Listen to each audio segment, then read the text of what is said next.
All right, welcome back, everyone. We've actually chosen a title for our podcast. We're called Media Addicts Anonymous. So, welcome back. I'm Tae, and I'm with. Hi, everyone. It's Sammie. And welcome back to our second episode. Today, we're going to be talking about MLM ships.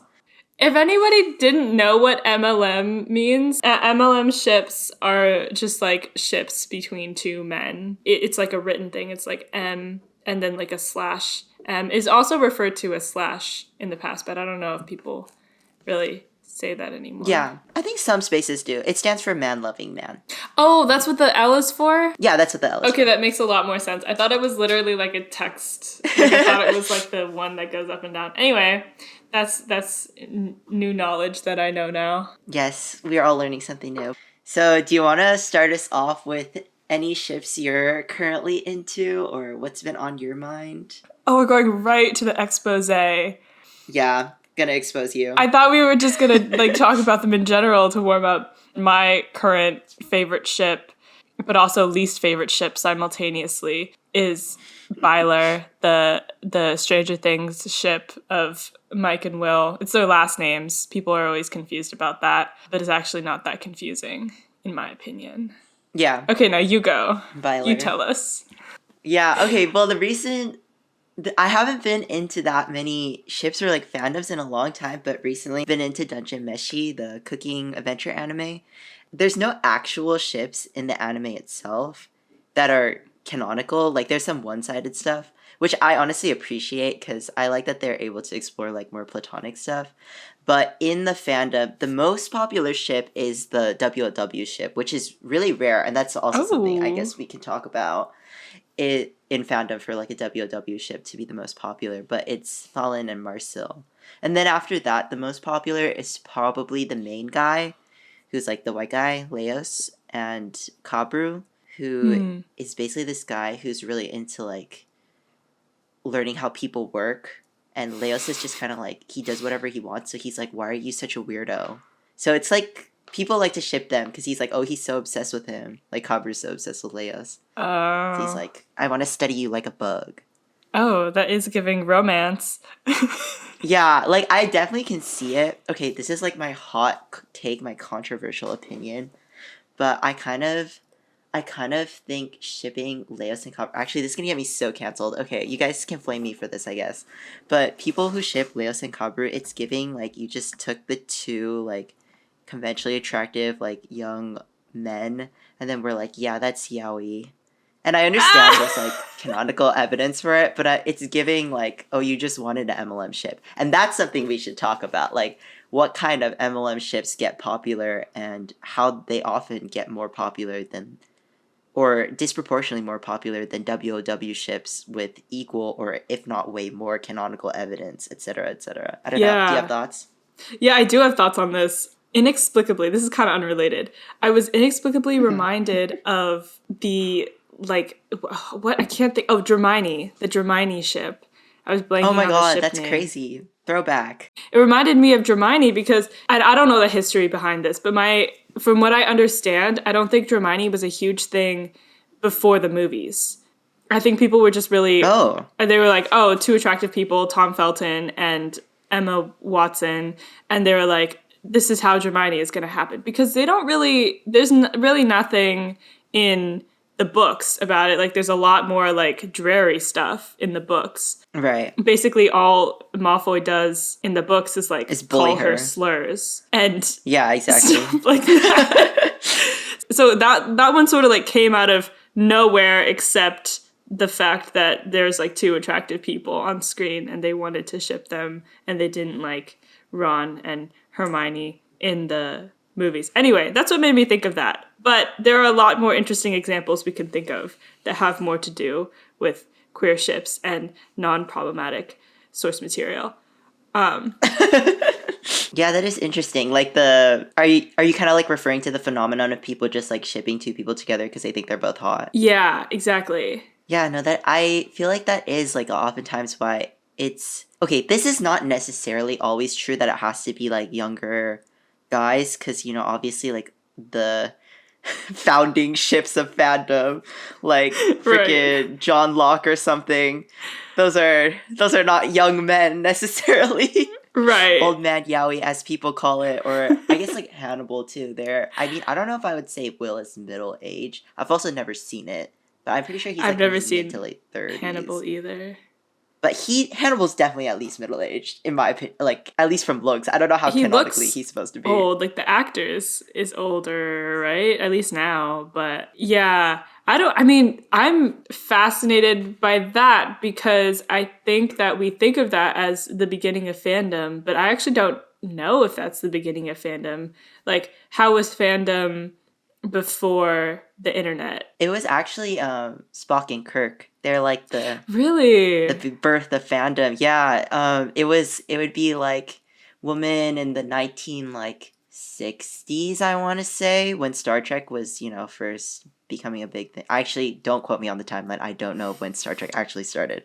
But they would get together and like fund zines using their own money and just like compile like zines of fan art and like fan fiction. Actually, I don't know if they did fan art, but they definitely did fan fiction.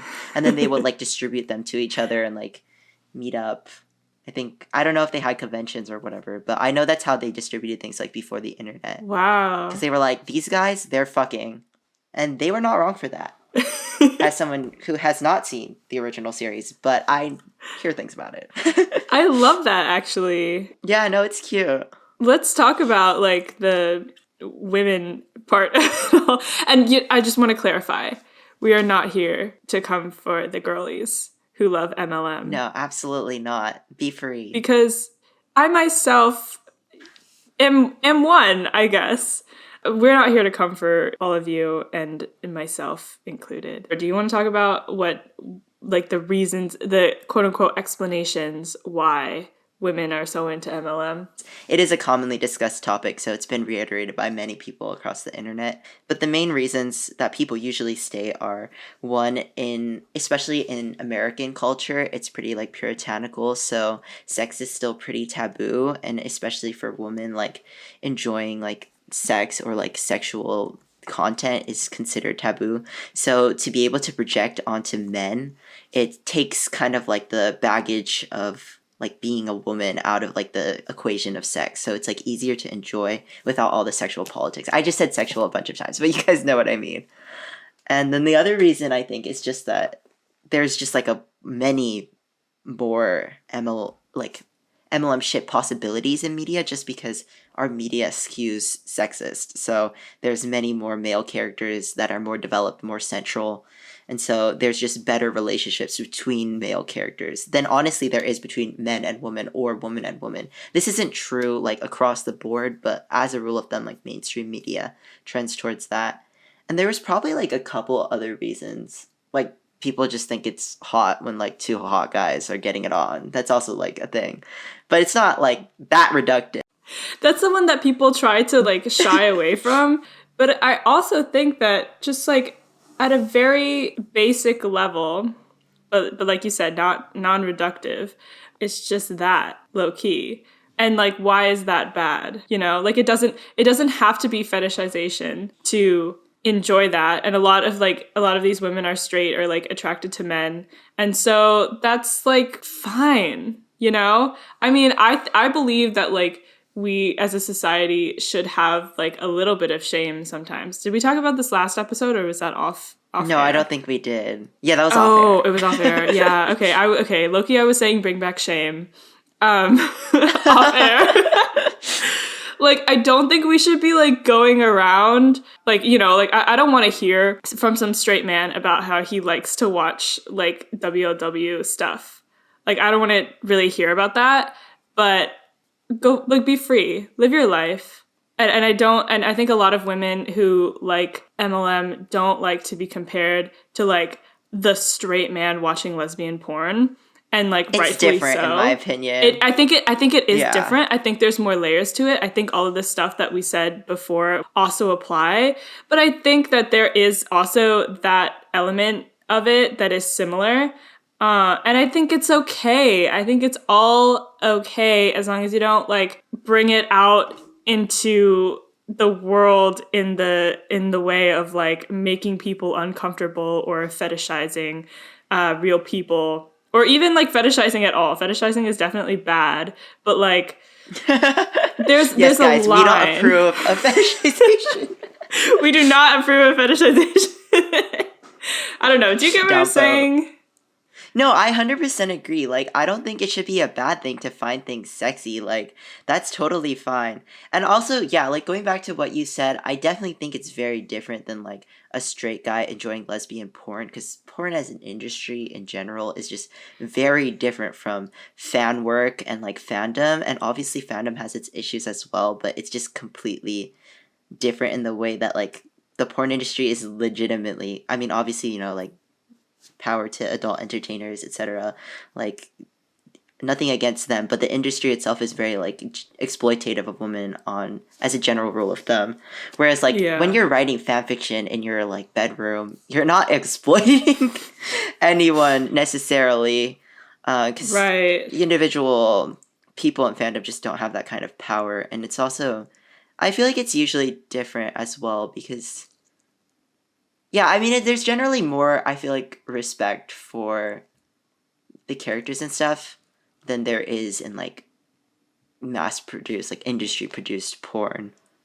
Oh, Which for sure. isn't to say Yeah. that like things can't just be sex either, because that's also fine in my opinion. Yeah, Yeah. I agree with you. As long as people aren't going around to like real people and being fucking weird about it, it's like normal. Yeah. Cuz I mean, yeah, obviously like porn that involves real people is like a separate thing.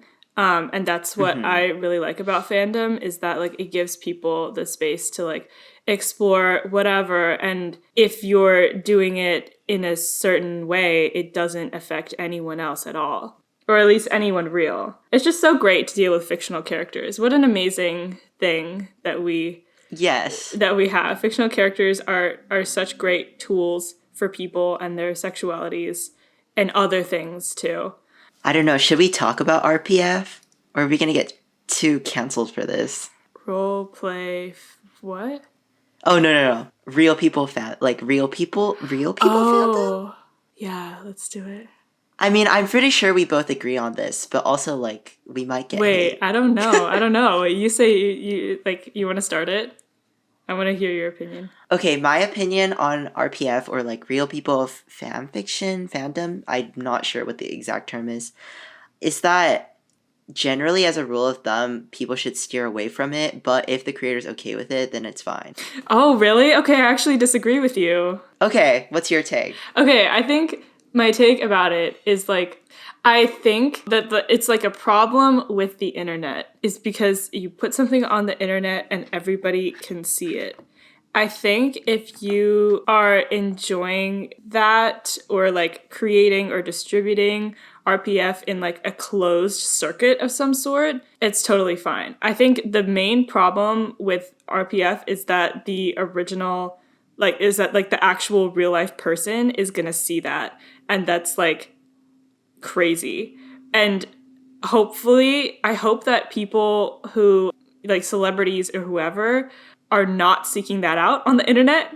I think that's really unhealthy, but I think that like there is a level of separation mentally from like me here now and then like how like people think of celebrities. Like they don't think of them as real people, and they never expect that they're going to find their like crazy work about them. And so I think if we really are saying like people are going to do this anyway, of course, but I think if we're really saying like what is the most respectful way to do this? The most respectful way to do this is to like write your fan fiction about Harry Styles, whatever, but keep that shit to yourself. Keep it to yourself, send it to your friends, don't post it on the internet or anywhere that can be like searched by Harry Styles himself. I hope by now Harry Styles knows not to go searching for his for fan fiction about himself. I heard, okay, honestly, I have no idea if this is true, but I heard that it did get back to like One Direction, that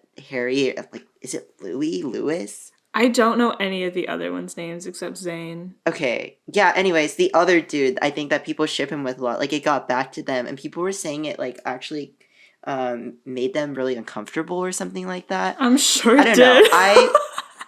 Yeah, which is understandable. No, I mean, actually, I agree with your take. Like, I do think it's the issue is if they can see it, like the person themselves, because then that's just like really uncomfortable. But like, obviously, no one can stop you from like writing whatever you want in your Google Docs and sharing it. Although, did you know technically Google Docs has a policy against having an NSFW material stored in like any of their archives, and some people have gotten their stuff like cleared out by Google, So they like in read their it? Google Photos or like I don't know. It was I think some like adult entertainers who make like OnlyFans content or something like that, and they had some stuff in their like private drives, like videos or photos, and they got deleted by Google. Well, that's really concerning because I wonder what it said. I never read that. Who does read that fine print about like the data stuff? Right, But like exactly. that's like proof that they're looking at it. Oh That's yeah, very 100%. concerning. I don't like that at all. Well, maybe I should keep it on in Word, I guess. I can't use Google Docs anymore. External hard drive. Man, that's really annoying. But I mean, I don't Yeah, don't really. dwell on it too deeply. I'm pretty sure they're not sifting through like how many people are writing or storing like NSFW stuff on their drives, like tons of people. I'm pretty sure it's pretty rare, and probably those people only got targeted because that's like their career, which is shitty, but that's probably the main reason. I mean, because so I like don't I can know. store Who my like knows? I can use Google Sheets to like make a spreadsheet of all the cocaine I've sold, but I can't like put a nude in the drive. Yes. Welcome to America. That's crazy. Surveillance state, y'all. No, for real. The Anyway. panopticon is real. Oh, that was a tangent. What were you saying before this? Oh yeah, RPF, right? Oh Yeah, yeah. I agree with you. Your take Thank you. on that. Yeah, because like let people do what they want. Like, but just yeah, because it's kind of like the same thing with like when people tweet celebrities or like they try to interact with celebrities. Yes. Like it's like yes, you can say your opinion about Doja Cat's new music on the internet. Tae, I don't know if you know this, but Doja Cat is like very chronically online. That makes sense. I feel like I did sort of know that. But like, you can talk about that, but she is going to see it because she's out there looking Yeah. for it. And that's like fine. But if we're talking about like how to be as kind as possible to our fellow human beings, including Doja Cat, like if I want to say something really, really super duper nasty about her for some reason, not that I do, but I should say it to you, like on a phone call or like text you, like if Twitter is not like, sorry, the platform formerly known as Twitter, these like social media places are not your private DMs, the celebrities. Yeah, we need to can bring do back that. internet decorum. Yeah.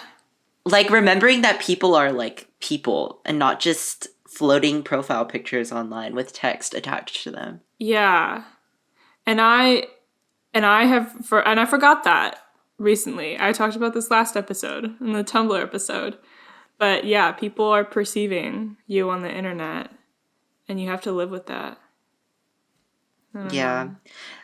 I do want to reiterate your point that I don't believe in censorship either. Like, even if I'm personally, like, a little uncomfortable with RPF and wouldn't personally, like, participate in it, I definitely don't think it should be removed from AO3 or anything, Archive of Our Own, or anything like that. Because I think when we start to censor things, that's when we get into tricky territory, and it's like, who's drawing the line, and it can kind of snowball from there. But yeah, I definitely agree with you. It's important, in my opinion, we should remember that people are people and to act normal. But, can't stop anyone from being a little freer than what I personally think is right. Yeah, because like that's the thing about decorum though. Like when you're saying internet decorum can't actually be like enforced laws because then those are laws. Exactly. They need to just be like things that people who want to be nice bring back decency. Yeah, just like be decent, like bring back decency, bring back decorum, bring back just a little, like a healthy amount of shame, maybe. Some people. Yeah, I feel like if we bring back like decorum and perceiving people as people, it'll solve the issues that shame would also solve. in a Yeah, better that's way. true. Okay, that's fair. I just like the phrase bring back shame. It is funny. Okay, I feel like we should return to our topic at We hand. should return to our topic. Has there been a shift you think that you've noticed in the kind of MLM ships that are becoming popular, or just the way fandom behaves towards them in the last like 10 or so years or anything like that? Because I mean, even if you weren't chronically online before that, I feel like you still know about the big ones, you know, like Merthyr, or like, I actually don't know what the Will and Hannibal, like Destiel, you know, all of those ones. Those are the Yeah. big ones. And then now, I don't know. Well, you said Byler was the top like 2 years ago. And then there was also Yes. like And we Steady. And then it was like right. Steed and Blackbeard were probably the next MLM ship on that list. I think Heartstopper was a huge shift in media. That's interesting. Because I think that, like, it's not that there were really, I don't think, like, the amount of queer shows coming out was really all that different before and after Heartstopper. I think it probably, like, more slowly increased after Heartstopper because it was so successful.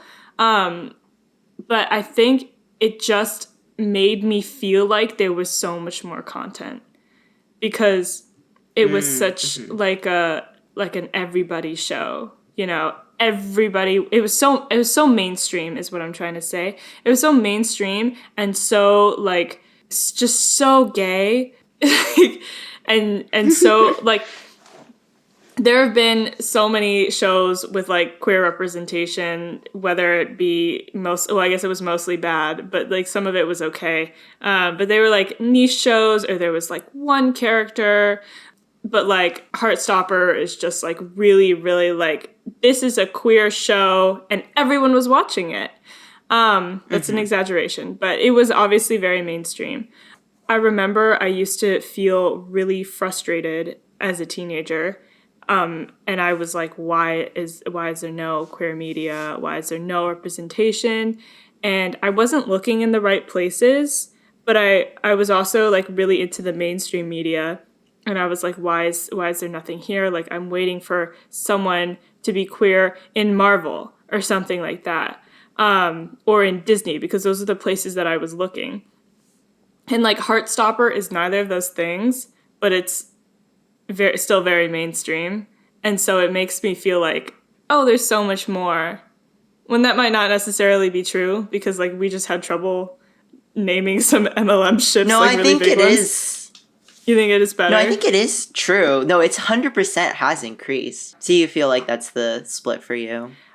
Yeah, I really feel like that was the difference because I The never turning feel like that point. anymore because I'm almost on the other side now where I'm like, oh, there's plenty.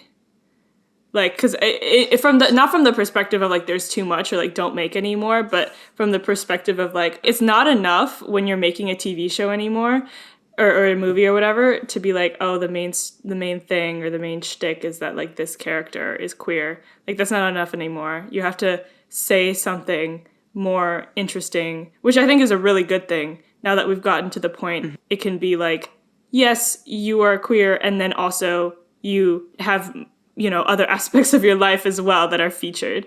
So that was, yeah, I guess it was Heartstopper for me. That makes sense. I feel like that's definitely true too, especially for like MLM characters. There's definitely way more representation. Because I'm trying to think back when I was like a kid, it was like, oh, Kurt from Glee Right. was like the gay rep, you know, which is like, well, Glee is a whole other can of worms. Right. But Yeah. you know, there wasn't really like mainstream queer rep. It was That's why it was like crazy when like Brokeback Mountain dropped and everyone was all over that. But because there just wasn't anything else really. But Yeah. now it's true. Like there's so much stuff. For me, Love Simon kind of marked that turning point of, oh, we have gay rep now. And I'm like, obviously Love Simon is not the paragon of representation, Right. but Yeah. it was mainstream and it showed in theaters and it was like an explicitly like queer story. So I can kind of see how Heartstopper could kind of also mark another turning point. Because like before, I feel like the trend that things follow is it starts in like books, because YA like books were one of the only places you could find like mainstream queer rep for a while, and then it slowly trickled down into like movies and now TV shows, and now it's sort of very common. Like if you have an ensemble cast, there's always going to be at least like one queer person these days. Well, not always, but in a lot of like teen shows and stuff, it's like pretty much expected at this point. And that is new. Like that's a new development. I feel like when you were saying that, it kind of made me think that MLM ships are trending not younger, but there's more age range now. So I feel like before it was mostly just like adult men because people were just going off of like homoerotic subtext in media.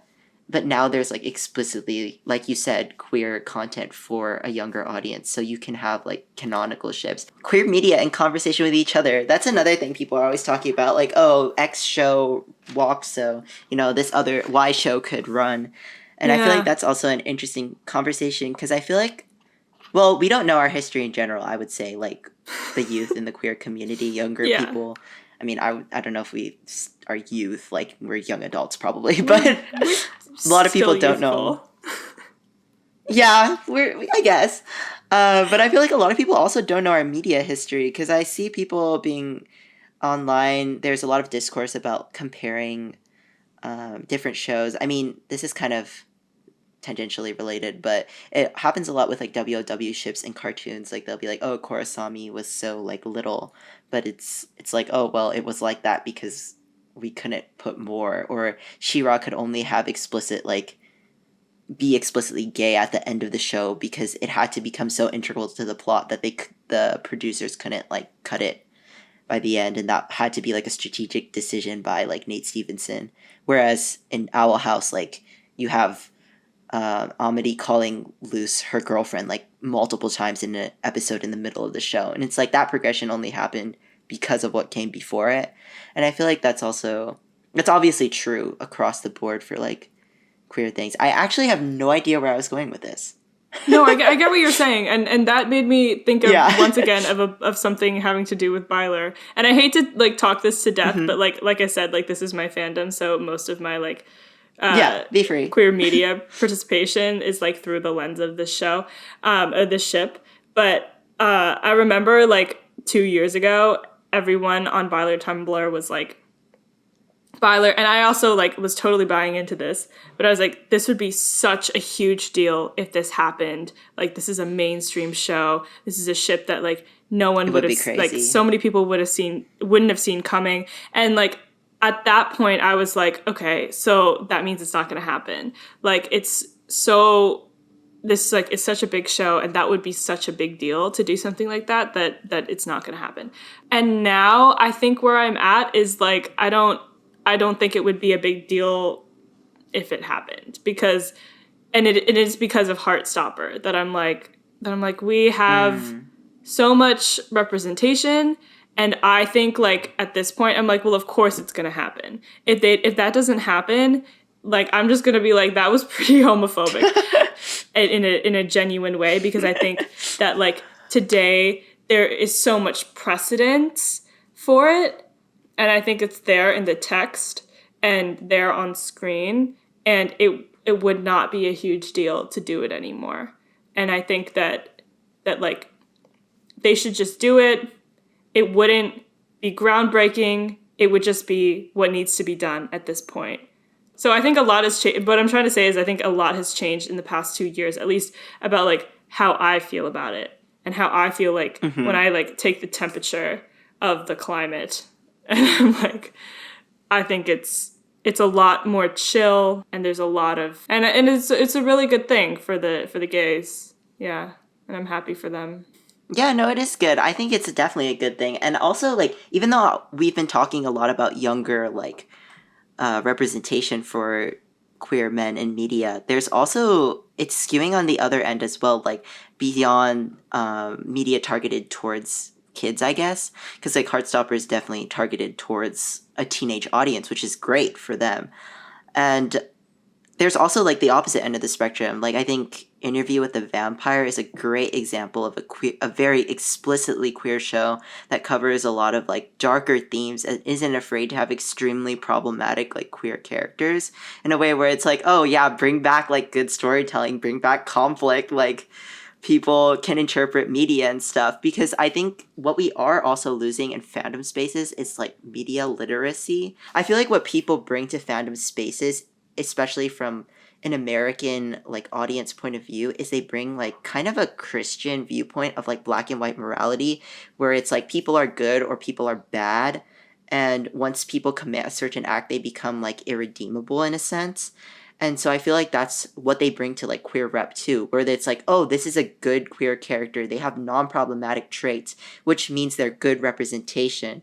And it often feels like queer characters can't be messy, can't be evil, in a complex way, of course. Like, I'm not saying we should have caricatures or like stereotypical villains, but I feel like that translates to queer characters. And so that's why some people are like, oh, we only want things like Heartstopper, which is not like correct. And then that also translates to ships as well, and like relationships, where it's like, okay, just because people ship like a toxic relationship doesn't always mean that they approve of that in real life. Like almost always it means that they don't approve of that. They just like to explore those things in fiction. And I'm glad that we're having more like darker queer media and stuff as well, so that we get like both ends of the spectrum, because I think we do need both, definitely. Yeah. Yeah, I agree. That's like the Lana Del Rey question, where it's like, you know, Wait, like what? she like writes songs about domestic abuse, and people are like, she's glamorizing domestic abuse, she approves of it or something. You know, it's like her stuff's not for kids. You know, like listen Yeah, to it with a I critical actually ear. don't know that much about her songs, but yeah, I'll take your word for it. I haven't like listened to that many of them. I think that this is going to be my Lana summer, but I haven't entered it Summer's quite almost yet. over. I know, I gotta get on it. Yeah, I agree though. Like, if it was just Heartstopper, I would not be fed, because Heartstopper is great. I love it, but it's a kids show. It is like very happy, and everyone is as unproblematic as humanly possible. No, it's not humanly possible, I guess is what I'm saying. Because I love my problematic queer characters. I think that people deserve their problematic ships. Okay. I think they should get to have their problematic ships, because that's their outlet. I love to reference this. I don't remember which like old Greek guy said this. Someone was like, oh yeah, the point of like theater and of having like plays where people do bad things, because at first like someone was like, why are you putting on this play where like all the characters are doing bad things, like that's going to be a bad influence for the people. And the philosophy behind that was that they're like, no, this is catharsis, so the people get to like Right. watch and experience this on stage, and then they don't behave that way in real life. And so I think that like toxic relationships are 100% like can be catharsis for people, and it doesn't have to mean anything problematic about them or like relationships that they're going to have. And like I definitely think that maybe when I was younger, if I was like really into something like kind of problematic, it would kind of bleed into what I thought I wanted in my real life. But like as an adult, that doesn't happen. A lot of my takes are like for adults, and they don't necessarily apply to children, which I think is reasonable. Yeah, let people have their toxic ships. You know, it's not hurting anyone. They're fictional, and it's probably even good for them. Yeah, I definitely agree with you. Should we talk about Red, White, and Royal Blue? Sure. Oh my god, the movie? Well, I mean, the thing about Red, White, and Royal Blue is like, I really like the book. You really liked the book when you read it a million years ago. And the movie, like, sucked. I'm sorry. It did suck, but I did enjoy it. Yeah, I mean, you know, I read that book the summer before the movie came out. I read that book for the first time, and I think I read it 3 times consecutively. And I was really, really invested. That was like my comfort book all summer. I have only seen the movie once to this day, and I think that speaks volumes, because I am a rewatcher if I really like something, clearly. But People are really positive about it online, and I think that's beautiful. But it wasn't a good movie. No, it wasn't. And And that's I think we okay. deserve shitty representation too. Yeah, I agree. Not all queer rep needs to be amazing. But yeah, it's interesting how popular that movie was. Because it, like, beyond just being, like, badly written and badly acted, the politics are, like, very fascinating in that movie. Because it's just so liberal. You know what I mean? In the, like, the Democrats look very liberal. Yeah, as in, like, Democrat coded, you know? I think that... I mean, quite literally, because his mom is, like, the Democratic president. Right. At the time, yeah. I think that, and I really, really don't think that this is Casey McQuiston's, like, original intention, but I think that it's very propaganda for the Democratic Party. It is 100%. Yeah. You know, no hate to anyone who likes Red, White, and Royal Blue, because yeah, when I read that as a teen, like, I ate that up, and I did enjoy the movie, even though it was god awful. And we deserve shitty rep. Yeah, like, and I want to note that I but- also ate that up in my 20s. So, yeah, we're eating it up. Exactly. But at the same time, that movie is gay. It's not queer, is what I would say.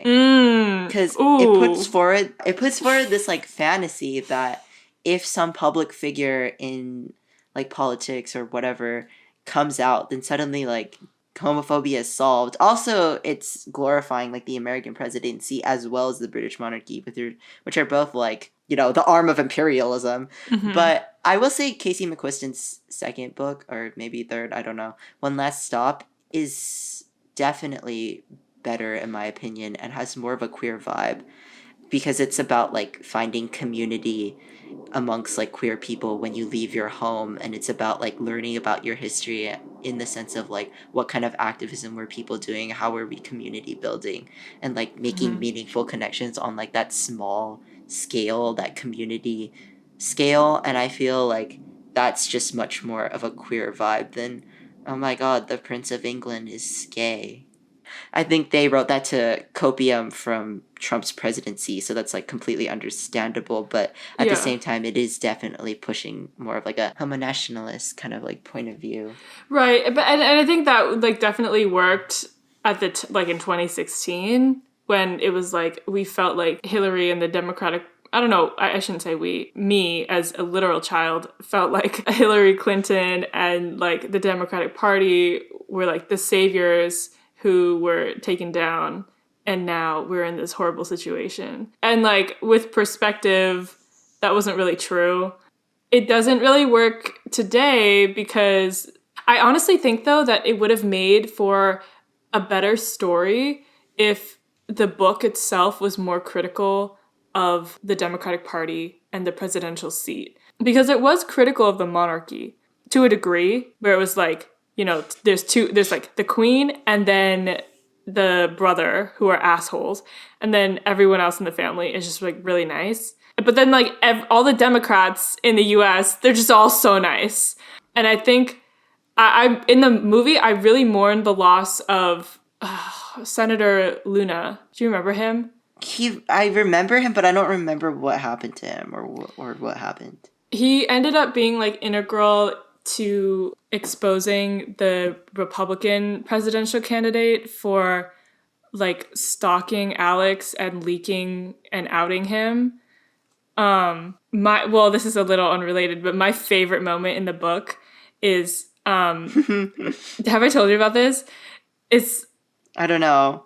It's like when they're talking in his office, the senator had, like, just pledged his allegiance to the Republican candidate, but it was kind of like to become a spy, but Alex didn't know that, and so he was, like, upset with him, and he was, like, trying to tell him that he's with Henry, kind of. And then, like, Rafael Luna's like, don't do this, like, I'm on the opposite team, like, you can't tell me this. He, like, tells him that he's bi, and then Rafael Luna, who's a gay man, is like, well, you know, you'll be fine then, just, like, if you want my advice, just, like, marry a woman and, like, forget about it, and, like, it won't be a lie for you.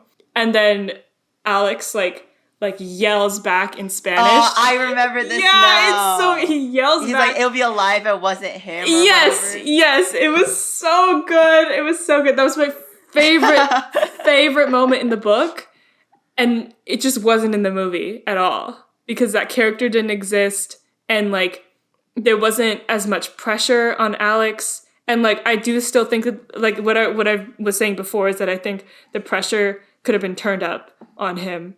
His mom was like not as accepting. I think like maybe it was cool that his dad was, but I think his mom should have been a little bit more homophobic. Sorry. I know people love their positivity. I do love angst. But I also just think it would have made it a little more realistic. Yeah, I don't have strong opinions on that, but I'll take that into my worldview. Because let me tell you, I'm speaking to the audience now, but you as well, Tae, of course. But like, if anybody is under any delusions about the Democratic Party, do not be. Because, you know, we're kind of like 50% in LA. And everybody here, if you go to like the local Democratic Party things, like everybody's super queer and they've radical stuff going on while also like, you know, being part of the local Dem party. But if you go to DC, those bitches are assimilationist as hell. They're like the conservatives that you meet in California, but they're the liberals in DC. Yeah, I don't think that anybody listening is really going to have any delusions like that about the Democratic Party, but just in case you do, it's not like the progressiveness that you think it is. Definitely. Ultimately, the Democratic Party has very capitalistic interests. They are funded by big corporations, and big corporations in general want to keep funding like all the exploitation we do to like other countries because that's what makes them profits. And Democratic candidates and politicians are going to protect those like business interests at the cost of like marginalized people's lives and safety and well-being. And obviously I don't vote like that's worse. Republicans No, are worse, I'm not saying that I'm like, not going to vote for Kamala Harris. But I am going to vote for Kamala Harris. Yes. I am also going to vote for Kamala Harris. Yes. But yeah, no, definitely be disillusioned because even if they aren't actively going to inspire more hate crimes against minorities, generally speaking, they are still capitalist imperialists. Yeah, it's just yeah. I think it's just important to be like aware because that knowledge is very powerful. Mm-hmm. Exactly. Like we can do both things.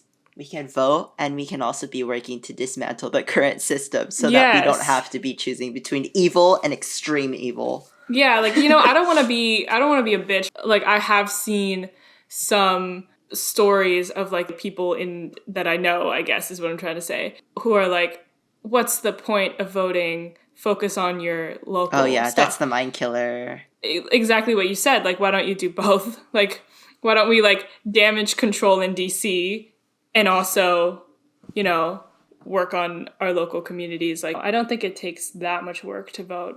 I know this is an episode about like MLM stuff, but this is relevant too because if we get Trump into office again, it's very possible they're gonna try to overturn like, is it Obergefell and Hodges? Is that the game? The gay marriage one? They might try to overturn that shit. Yeah, I definitely don't want it overturned now that it happened. And I don't know if you like remember when gay marriage was legalized. I remember it, but like we were children. And at least I didn't have like super complex thoughts about it. I was just like, oh, that's good, probably. Like a couple years ago, I took a class and we were talking about that and like about how like queer activists disagreed about it. And they were like, yes. Yeah, no, I've heard this as well. Yeah, like, yeah, this would be a good thing. But some people were like, but do we want to spend our energy on this? Because this is very assimilationist. This is just like, right. We just like want to be included in these Christian like family values, but just like with a different font, you know? But like at the same time, I think it was a good thing because I think that like if queer people want to subscribe to those like Christian family values, then they should have the option to. Yeah, I mean, obviously people have free will. I think, yeah, this is a complicated topic, but I don't think it's a bad thing to have marriage equality. I don't think that's a loss for the queer community because it does give you like certain privileges, I would say, in society. You know, you can't be like the person signed on like to the hospital to decide what to do when your partner goes into coma, like that sort of thing. And of course, like those things are also partially being a citizen of imperial country that we live in, and we are like participating in that when we fight for like privileges in that system. But I don't think it's a bad thing to have that. Like, I don't think it's like a useless thing. I don't know if you know Miriam Kaba. She's like a pretty famous like abolitionist. Her work really got a big platform in like 2020 after George Floyd. This is not the same thing, but she says like the kind of policy we should be working towards is the kind that doesn't make the problem worse. Like in the context of like prisons and stuff. So it's like vote against anything that gives more funding to the police, even if they say it's for a good reason, but vote for anything that like lessens sentences, like that kind of thing. So I feel like it's the same concept with like queer rights and activism. Like, of course, the current situation in government isn't ideal, but anything that's not going to actively set us back, I feel like it's fine to work towards that or like vote for that, campaign for that. And I don't think marriage is going to bring us backwards, like marriage equality. Yeah, I agree. But yeah, going back to no marriage equality would definitely be a setback. So, Exactly. And some states still have obscenity laws where you can't own like more than 3 dildos or something like that. what? So if they repealed other Supreme Court decisions, then you could get arrested for like really weird stuff. So basically, it would be bad for many people, like obviously mostly for like black and brown people, but also for queer people and especially for trans people. Always especially for trans people. But it would be bad for just like your average gay man as well. Like it would not be Yeah. safe for anyone. Yeah. Like So it's vote, LOL. yeah, like in a lot of places it's really easy to lose sight of that. Like In with California especially. California, like as like if you're like rich or white or something, like queer people who are not trans, it's like I think it's really easy to feel like, oh, we're good now, we're done. But that's like not really true. Yeah. Definitely not. Wow, very far from MLM ships. But yes, thank you all for listening. Yeah, we'll see you next week. I think next week we're gonna do a WLW or Women Loving Women episode. I'm excited. And I to have talk about some all the cartoons. yeah, and I have some angers to air, so that'll be nice. Me as well, man. All right. See you all then. Bye. Bye.